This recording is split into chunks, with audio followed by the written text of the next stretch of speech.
I mean, the other lesson, and this is what our business is built on as well, is you're saying that you can't price shop, right? You need to result shop. You need to be focused on the ROI. Because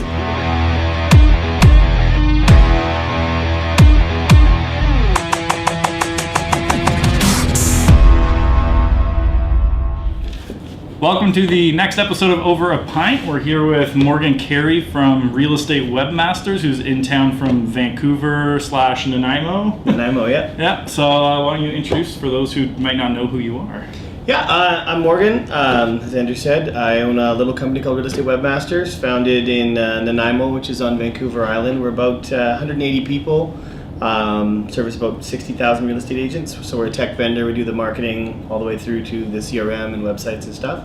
Known pretty much for servicing the top 5% of the market. People like Mauricio Omansky from the agency, and Frederick Eklund from $1 Million Listing New York, etc. So sort of run the gamut from top agent, team, broker, all the way through to the reason I'm here in Toronto actually this week is our largest customer in Canada, Century 21 Canada, at about 10,000 agents. So we have a lot of large enterprise customers as well. That makes sense. So when did you first start it? Because you were an SEO guy. I was the SEO guy. The SEO guy. I was the first SEO guy, yes. Were you real estate specific back then, or just general SEO? No. So SEO guy, this is sort of late 90s, early 2000s.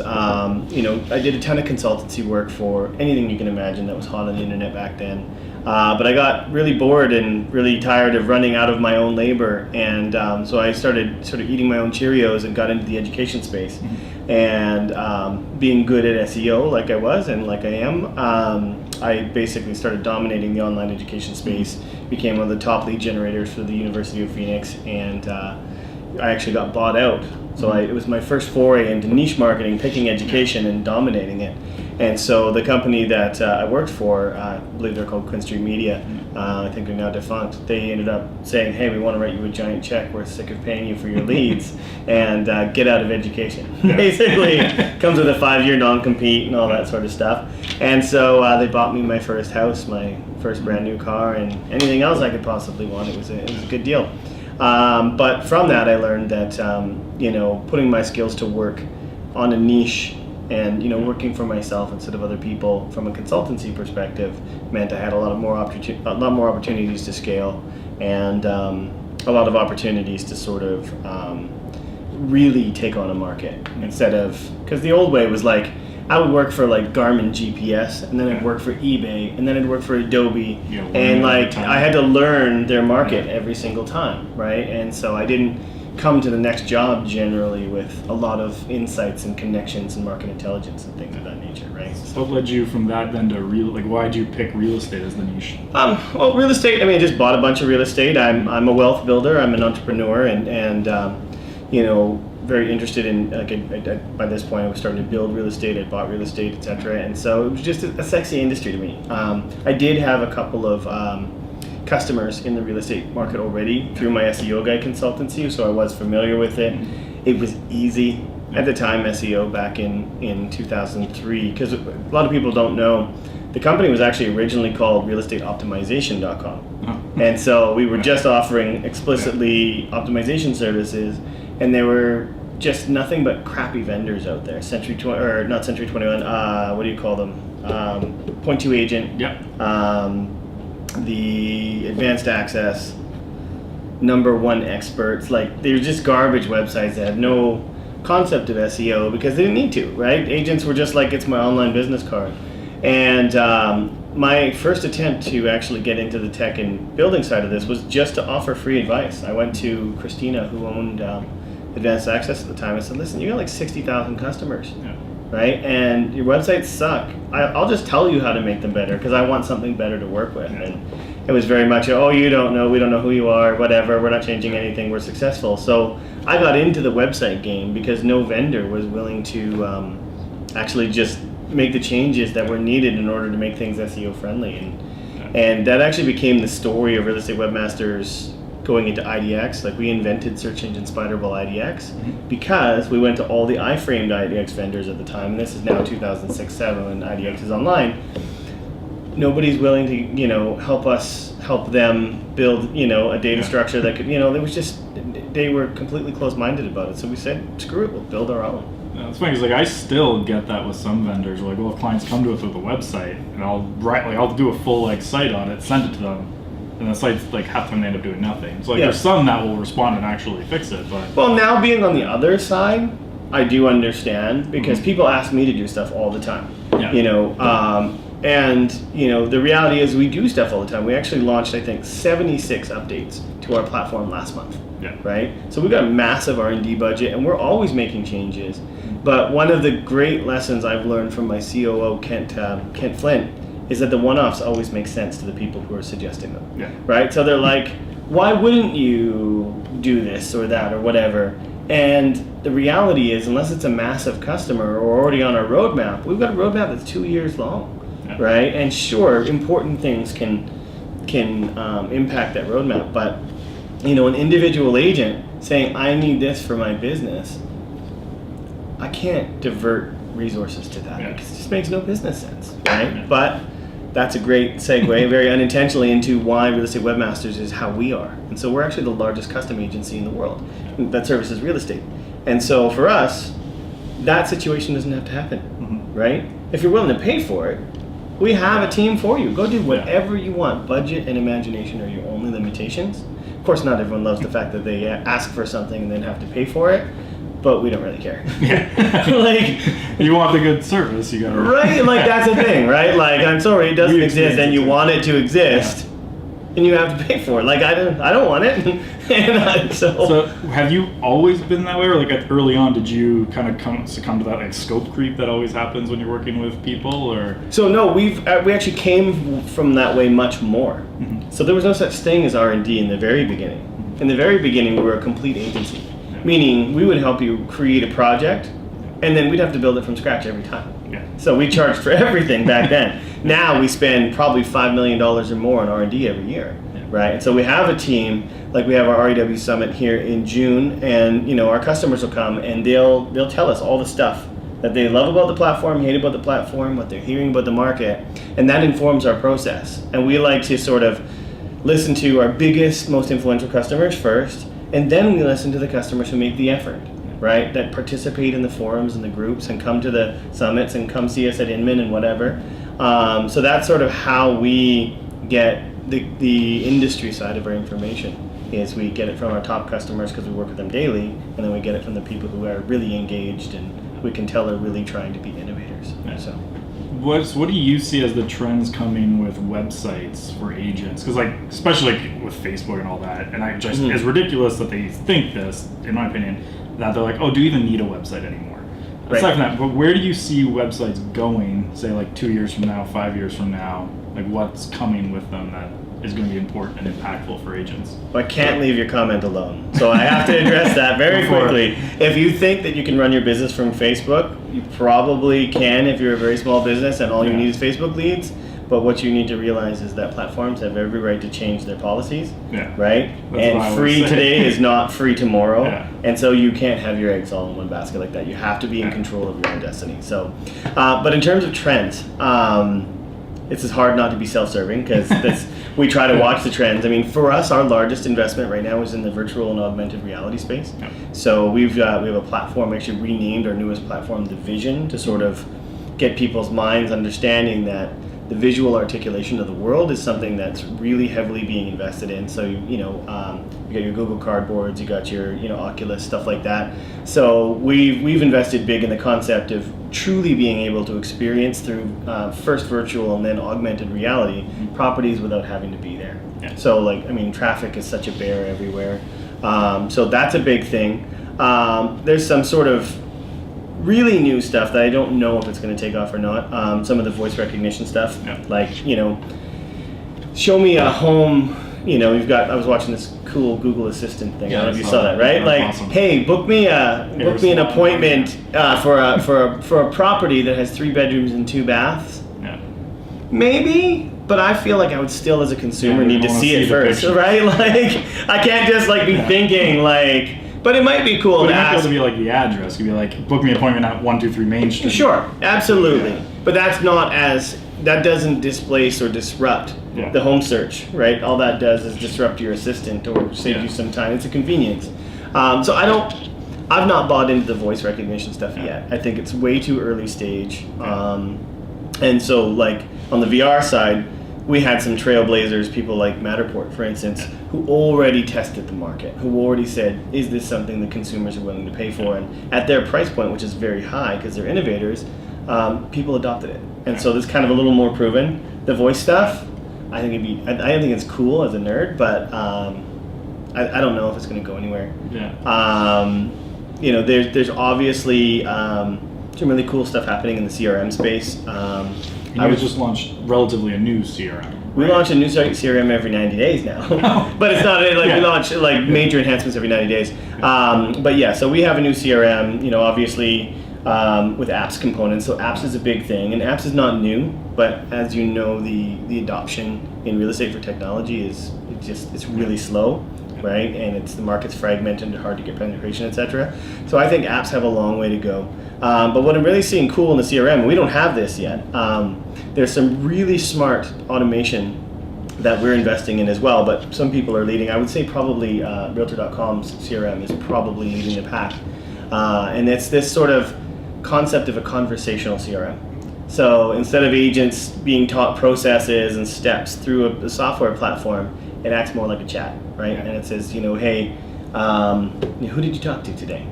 Were they a man or a woman? Did they have any kids? Right, and it's actually entering this data through voice recognition on the back end or through text recognition on the back end as you're doing it. So it feels a lot more native. Again, I kind of want to let realtors see if that's really something that people are willing to pay for, but we're definitely watching it because I think it's cool. We built a chatbot actually for Facebook. So we have a home search chatbot. It's called Rupert, R-E-W-P-E-R-T. He's the Rubot. He's our little mascot. And so you can actually access him and ask him questions about, you can say, hey, find me a home in Nanaimo, and it'll ask a bunch of questions like, oh, well, how many beds do you want? How many baths, etc. And at any point you can interrupt him and start that search at that point, or Have you found that that's been working well, or is that's in our our REW labs. Okay. So that you can actually, if I send you a link, you can use it. We've had our customers commenting on it, but that's not a product that we sell today. It's just fun shit that we do. Yeah, because we've tested a few of the chatbots, and for the amount of work it takes to set them up. Now, granted, if you're just setting it up for the client, it's a little bit different. Yeah, we haven't found that the results, especially from a cost per lead standpoint, has been any improvement. No, it's novel. No, it's totally novel. It's until people I teach the technology adoption curve from Crossing the Chasm, and before that from Graham and stuff, to basically everyone I talk to, whether it's a customer, whether it's someone in my R&D department, my management team, etc. And people need to understand that, there's a difference between piquing the interest if you're highly in tune with what we call the innovators, right? The very early adopters, even before early adopters. You're going to get yeses, you're going to get excitement, but it's a really tiny 1% of the market, right? And then you have to cross various chasms, and there's a large chasm between the true early adopters and then the early majority, right? So just because a few people think it's cool, like us, we're marketing nerds, we think it's cool, does not mean that your grandma who needs to sell her house, or some millennial who now isn't behaving like a millennial because they're having babies who needs to buy a house, doesn't mean they're going to adopt it. And so just because somebody said it was cool after you built it, which is confirmation bias basically, doesn't mean you should invest your whole life savings into building it. Yeah, exactly. So I would say for those technologies, let some of the people who are truly passionate about it and have the resources test it first, and then see if we can bring it to the market. That makes sense. So another interesting one, because you were on Dragon's Den, which for people in the U.S., that's our version of Shark Tank. What led you, I have mainly a couple questions around it. First one, what led you to want to go on the show? Well, there was not ever a want. That wasn't by design, but they were running ads probably on social and in the newspapers and stuff, and someone said, you should go on that. I'm like, I'm not going to go on Dragon's Den. My net worth at the time was higher than two of the dragons, right? But then I thought about it, and we were talking about it. We were that'd be pretty cool, right? And then I thought about it some more, because I still own 100% of my company, and I've always owned 100% of my company. And I thought, it's really hard what I do and what my team does, and we don't really have, most of us at the time grew up with me. None of us came from the outside at that point, right? We had no experience in getting into international markets or acquiring companies or doing all the things that as a lifetime learner, you read about and you realize if I want to get to the next levels, there's things you're going to have to do that you don't do now. And so I thought, you know what? If they valued my company correctly, which is easy in our business, valuing businesses, it's a known multiple of 3 to 6, depending on where you are on your growth pattern, whether you're profitable, whether the market's big enough. For you young entrepreneurs out there who think you can sell your business for 10x and you're at $100,000, it's not how it works. Right? The bigger you are, the higher the multiple you get. The smaller you are, the more risk. But no, I thought it would be great to have some great advice if the multiple was correct. I knew what my valuation should be, and I was already prepared on the show to take a little bit of a hit on my valuation for the right partner, because that's actually a smart thing to do too. Because if you're only selling a little bit of your company, imagine what that person's going to do if they're vested to help you get a bigger multiple in the future. So it was not a publicity stunt. It was. I thought about those things and I said, and we'll get some press out of it. Yeah. I never thought we'd get on the show, quite frankly, just because we were like, people in Canada, they're getting $50,000 investments for, a $100,000 valuation for wool caps. And we were asking for a $50 million valuation. It was a very different thing, but they went for it. And it was a great experience, great press. There are no retakes for anyone. People ask me that all the time. Like, is it scripted? It's not. Is it fake? It's not. They get to pick what out of the shoot. Yeah. How long were you? I shot for about 2 hours. Okay. Yeah. So. Like 6 minutes? Yeah, that's right. 7 minutes. Yeah. And so you see Arlene mad at the end, but you never know why. And it's because she had a big fight with me in the middle because she told me my numbers were wrong, and I said, well, that's why God invented due diligence, and then Jim told her to shut up, and it was really awesome, actually. It's a fun experience. Yeah, it was great. I had nothing but positive things to say, and what an experience on the back end, because, again, we'd never gone through the due diligence process, and while we were, we're a phenomenally successful company in spite of ourselves, right? Yeah.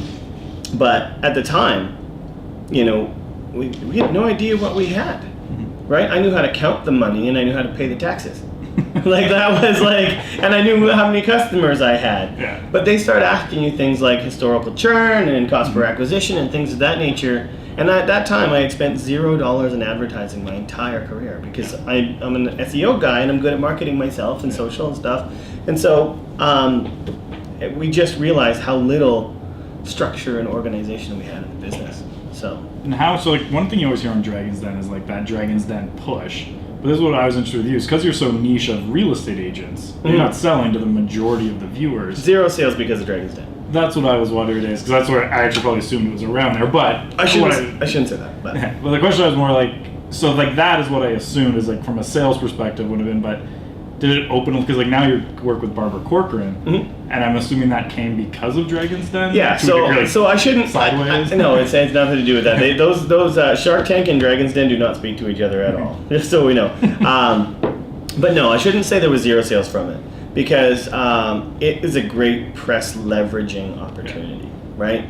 And it's not the only one, right? But there are very few instances where you can get truly credible press opportunities. Ernst & Young's Entrepreneur of the Year is another one because they completely vet your financials and there's a process and there's interviews and stuff like that. So, I mean, if you get to the airing stage and you get exposure that way, people know that that's a real thing, it's vetted, etc. So we were able to leverage that from a press perspective, for sure. Lots of news articles, lots of backlinks for our SEO, all that sort of stuff, which eventually will lead to business. And it's good talking points for interviews like this. So while I can't track sales to it and there was not an immediate impact in sales, it did get the brand out there for sure. But no, Dragon's Den had nothing to do with my partnership with Barbara Corcoran. So then how did you kind of jump, because you're with Barbara Corcoran, there's Frederick Eklund, and I feel like I'm forgetting...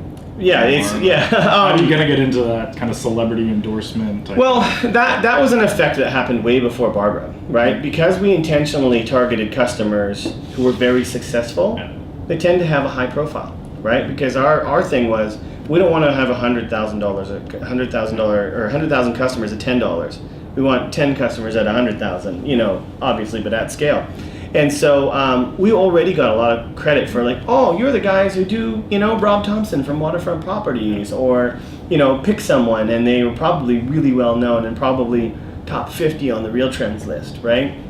And so we recognized that attribution of clients in your portfolio is really important to your success, right? And so I actually met Barbara through Matt Wagner, who owns the Radio and Television Experts. Yeah, I know who he is. Yeah, so he does a phenomenal job helping top realtors, the exact same target as I have, helping them sort of produce their radio commercials, television commercials, really drives a lot of business for them. And he does the same thing. He does celebrity endorsement through radio, and he was just sort of, he had brought Barbara on to do a speaking engagement at a show, and so he met her a little bit before I did, and then I met her at the show, and then Matt was already a client. We were doing his website and stuff, and we did most of those people. Like, it was at the time, it was like Gary Ashton and Justin Hubbard and all these guys. And so I said, I went to Barbara and I said, hey, Matt introduced us, like, I'm going to pitch you. Yeah. And she's like, okay. And at the time, I actually couldn't talk to her about Dragon's Den because it hadn't aired yet. Oh, okay. So I didn't even have that, I didn't have that opportunity to you know what I mean? Because I was still under, until they announced the thing, you can put your television, you can put your appearance in jeopardy if you talk about your show or the results of your show before your show. So I couldn't talk about it. So I just pitched her and I said, Barb, I had her website designed first. Yeah. So I took the chance, I invested the money, I pre-designed it, and it was a pretty cocky move, but it paid off. I figured that's how she would like it. And I went to her and I said, your website sucks, it should look like this. Yeah. And so before we ever became business partners, she became a client. There was nothing to do, I didn't pitch her the partnership. Yeah. I just said, your website sucks, let me do it. I'll do it for free, because I want my name on your website. That's my payment, right? And I understand the value of that. And then I knew the Dragon's Den thing was coming up. So after the show aired, I said, "Hey Barb, I turned these guys down. Do you want to do a deal?" And we originally were going to do a deal. Yeah. And so that was announced at Inman. Barb was going to make an investment in the company as well as this product partnership. And we went through the details. And for the amount of stuff that would have been required to do that, we said, let's just do the product partnership. And to date, it's been our most successful launch. It's 3 years old, and we're actually launching the Barbara 2.0 in July. Oh, nice. So we've re-upped with Barbara. The And 1.0 is beautiful. Actually, I really like the way that site looks. Yeah. So it was great. We sold hundreds and hundreds and hundreds of them. She's happy with that, and we're happy with that. And then, the Frederick thing is the same thing. Yeah. Just celebrity client. Let's see if we can build it into a product. That one did not sell as well. But it just goes to show you, like, sometimes you think that models are replicatable. And I love the Frederick website, but just a different entrepreneur, not as much reach as Shark Tank. Like, I watch $1 Million Listing all the time, so I assumed everyone did. Yeah.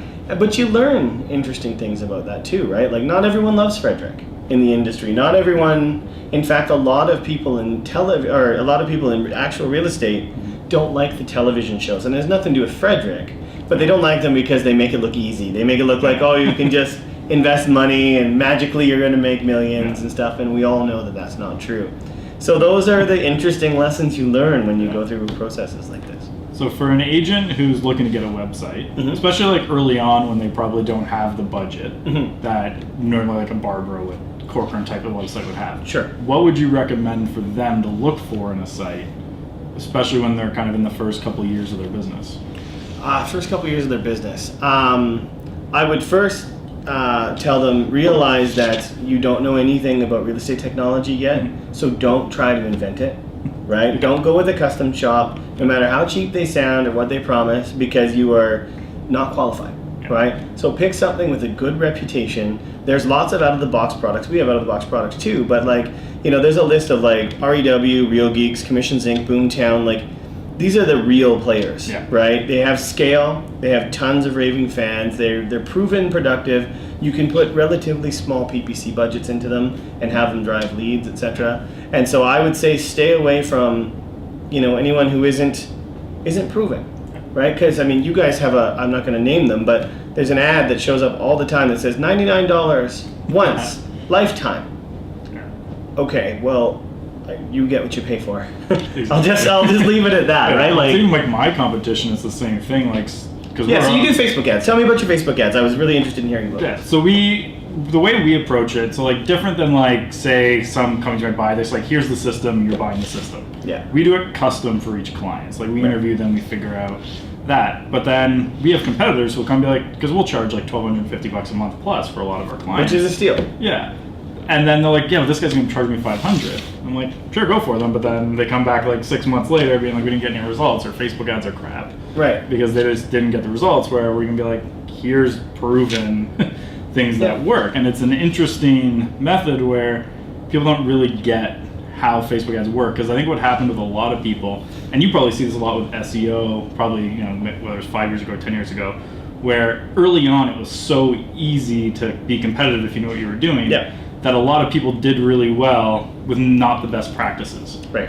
And that's, I think, that's now changed on Facebook, where all those people who were getting a ton of results before are now not getting them because so many people are doing it. But they still have the testimonials, etc., so they're still selling the crap out of it. But now you need an actual strategy, similar to like, if you're doing SEO downtown Toronto, you can't just fake it and get it to get up there. You have to have a coordinated approach. Yeah. I think that's kind of where we're different than most of our competitors, is it's coordinated, custom to each, and we'll actually look at their area and figure out what's important to them. Like one of our clients downtown Toronto is a good example. One of his campaigns were at $35 a lead, which seems really high. So he closes 40% of them. Right. So it makes sense, but it's a very, very specific ad that like his total audience reach is like 4,000 people. Right. But it's because we've targeted it to such a point, we figured out the messaging for that very specific group that it works. Yeah. So like but then you talk to someone else, be like, oh, he's at 35 a lead. They're like, oh, I'm not going anywhere near that. Right. Well, and you have to be prepared as an agency if you're going to be high end. You have to be prepared for those things, right? Because I mean, the other lesson, and this is what our business is built on as well, is you're saying that you can't price shop, right? You need to result shop. You need to be focused on the ROI, because even if the ROI of the lower price competitors was identical to yours, 10 times 500 is a lot less than 10 times 5,000. Exactly. So what are you trying to achieve? If you only want to make a $5,000 return, do not hire me, right? Because that's what I'm going to charge you, right? And same thing with you, right? If you want, sure, you get it for $100, and even if they get you a 5x return, you made $500. You can't live on generally when you're getting into the web, because there's a point where you should start spending money on marketing, and there's a point when you shouldn't, right? If you have to spend more than 10% of your earnings, and you're not earning, say, more than $35,000 a year on marketing, you're not ready to spend on marketing, because you have to use the other things. What you have at that point is time and not money, right? So you use your dialing for dollars, you network, you work open houses, you do all the things that you can do with your time, not money. Once you start flipping that script and you start getting some money, I think people should be 15 to 20%. If they're trying in their growth mode, right? We'll get down to 10% once you're in sort of steady mode, but if you're in growth mode, you need to get somewhere quickly. 15 to 20%, not of what you're making today, but what your target is in the next 12 months. So if you want to make, say, $200,000, you should probably have a $30,000 online marketing budget. Yeah. Right? And your net is still 170 grand, but you have to be prepared. You have to have the 30 grand. And you have to be prepared to wait the year, and you have to do all the things that you have to do, right? And so people, you're right, they don't get, they see price tags and they think, oh, I should buy on price because for the cheaper. Yeah. So one thing, so you now do like that inside sales agent. So I know with my company, our biggest source of client churn is that they can't close the leads once they get them. Is that why you guys got into inside sales? Like you were finding that was the issue for you guys too? Yeah, so InsideSalesAgents.com is a separate company. I am the major investor. It's a Florida call center, and absolutely, so we figured out leads 15 years ago, right? For realtors, it's an easy thing. We even have a guaranteed ROI program for it, right? But my brokers, especially my big brokers, we get pretty close. We talk, and they're like, "Listen, I'm still getting a return, but my margins are really small because these guys are closing at 0.5%, 1/4%." And then we start looking at it, and we go, of course they are. They're not calling. They're not saving searches. They're not sending. They're not doing anything, right? They're just expecting it to behave like a referral. Like someone will pick up the phone and call them when they're ready to buy, and it's just not how it works. I find the exact same thing. Yeah. So we started. Mitch Riback is the CEO of InsideSalesAgents.com, and he's our co-founder. We started by bringing him to our events, like the REW Summit and stuff, and having him speak on this. And he's got a great a charity for his granddaughter Lola. It's the Sturgis Weber Foundation. And he would say, hey, donate $500 to the charity, and I'll get on the phone a couple of times with you. I'll help you. And brokers would do it for like a day or two, then they realize they're not good at building call centers or accountability or anything either, and so they would fall off. And so we said, you know what, if nobody's going to do this, and we know the facts are undeniable that the faster you get to a lead, the more likely you're going to close, right? And the percentage of closing when you don't contact a lead is 0, right? And so it's easy math. Yeah, it's easy math. And so we kept it easy math. We made it $10 a lead. And so only leads with phone numbers, and the goal is not to take you from 1% to 50%. It's not going to happen, but it's 1% to 2%, and we have people who do billions of dollars in transactions in a year.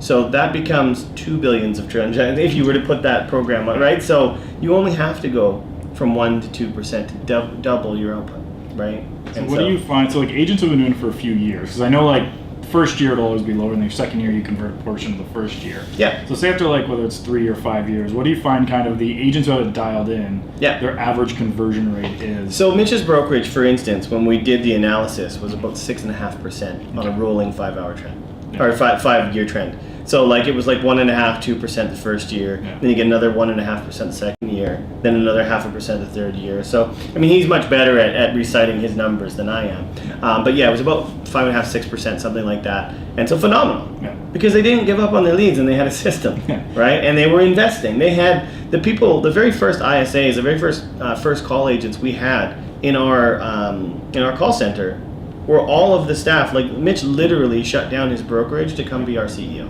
Right, and so all of the ISAs came to work for us, and that was a big impact negatively from a financial perspective to his brokerage, because he believed in this so much that he's willing to slow that down for a little while to speed up in the future. So, I literally was just in Richmond Hill with like 30 agents that are already on the program.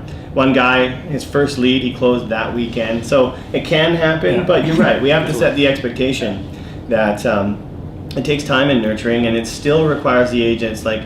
First call agents are going to verify, like they're not licensed, right? They're going to verify the person is real. They're going to ask what their buying time frame is. They're going to ask if they'd like to be put in touch with someone right away. They're going to ask about, like, we do get research from all of our clients on their favorite areas and stuff. So they'll ask, like, what areas are you looking in, that sort of stuff. And then we disposition those notes. Those notes go to the client, but the client still has to call. But the agent now has no excuse. We've already vetted. It's not like you're going to get 5 fake phone numbers when you're dialing for dollars. You're guaranteed to speak to someone if you follow up. Right. So that's a huge one for us. It's just like agents just not picking up the phone. They're like, well, you didn't get a return. Like, did you call them? No. It's like, that's why. You're the wrong customer. Yeah, exactly. Right. When you're smaller, it's hard to say that because you need every customer. But at some point, I mean, and I think we all as vendors should do a better job pre-qualifying and preparing our customers in the beginning. But at some point, you have to say, I'm sorry, but you're just not the right customer. We had it way back. That's our big one now. I find most of my time now actually on like sales calls is almost talking them out of it. Right. Because like some people call, they're ready to go. And you can tell pretty quick in that conversation, they should even if it's just a lower package or no package. Mm-hmm. So we've even created this little product where we just advertise your listing on a one-off basis, because we can get leads for $1 on a listing. Yeah. So like we'll get you 50 leads for your listing. Let's see how you work with online leads. Right. And then talk about a package. Yeah. Because like it's that weird one where we found those people, they come in, it ends up being a bad experience for everybody. And at least now we're at a point where we can take that. I remember one of my first SEO customers actually in Orlando. We ranked #1 for Orlando real estate and everything else. Yeah. And we had 50,000 unique visitors a month. Yeah. The guy called me and said, I'm going broke. And back then we charged probably $2,000 or something, maybe a month. Yeah. Not that much. Right? And this is over a decade ago. It's like, I'm going broke, I can't afford this. I've only got 500 leads and I'm not closing any deals. And I'm like, what? Like, or whatever it was, right? Yeah. Like, whatever the number was. This is like almost pre-IDX days and stuff. Like, and I'm like, dude, sell me your website. That's what I said to him. Because I'll go find someone who can actually work this. Like, you don't know what you have. Oh no, web leads suck. I have to call them. I'm like, no. Come on, man. Like anyone to do that comes is like, I'm used to, my business is 97% referral.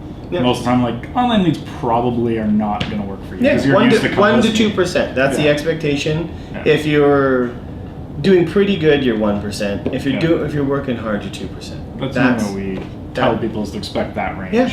And then down the road, 5 to 6. Yeah. That's Well, because you do, I mean, you use $10 for easy math, right? Yeah. At 2%, you need 50 leads. It means it costs you $500 a deal. yeah, Anyone would pay $500 a deal exactly. anytime. And so they just need to believe in that and follow the process, right? So thanks for coming on. Thank you very much. Appreciate it. Really appreciate That was it. fun. Cheers. How can they get a hold of you or your company? RealEstateWebmasters.com, or hit us up on Facebook, just Facebook Real Estate Webmasters. And we're always at the major shows like Inman and stuff like that, so we'll always have a booth and a karaoke party and things of that nature. Fun So ones. yeah, they're good times. So all right, man, Sounds appreciate good. it so much. Thanks Cheers. for coming on. I'll see you guys next week for our next episode.